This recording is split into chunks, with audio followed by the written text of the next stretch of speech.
cantar. Se comió un bombón negro y se puso morado. Mamá negra, let it go.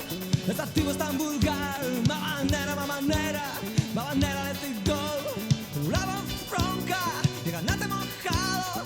Oscuridad negra de carbón y bombones.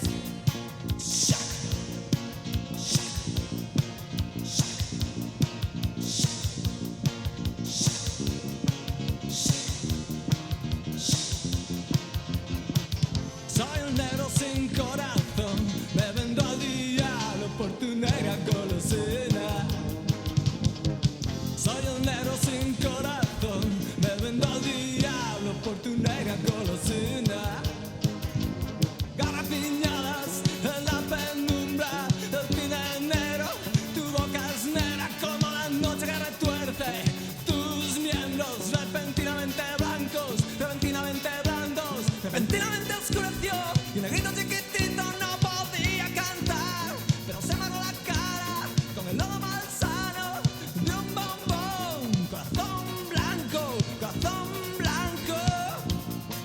Shack, shack, shack, shack, shack, shack, shack.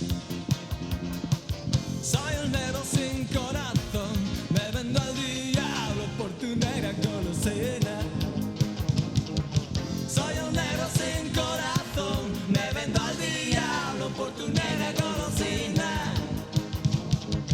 Soy un negro sin corazón, me vendo al diablo por tu negra golosina.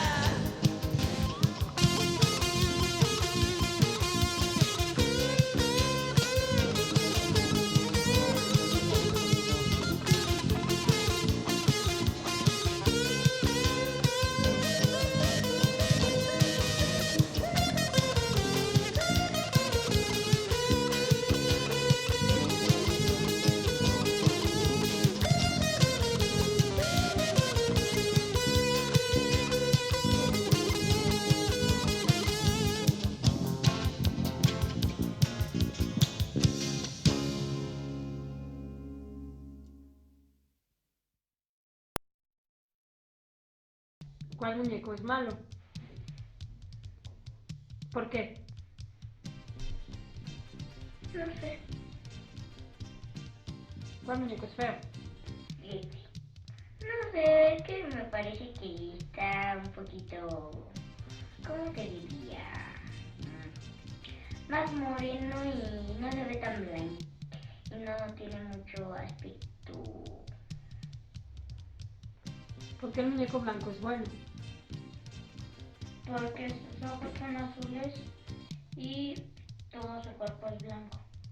¿Cuál muñeco es feo? ¿Por qué? Porque está negro. ¿Por qué ese muñeco es malo? Porque está café. ¿Y por qué este café es malo? Porque crece. ¿Cuál muñeco te gusta más? Blanco. Porque sus ojos están bonitos y su raza también.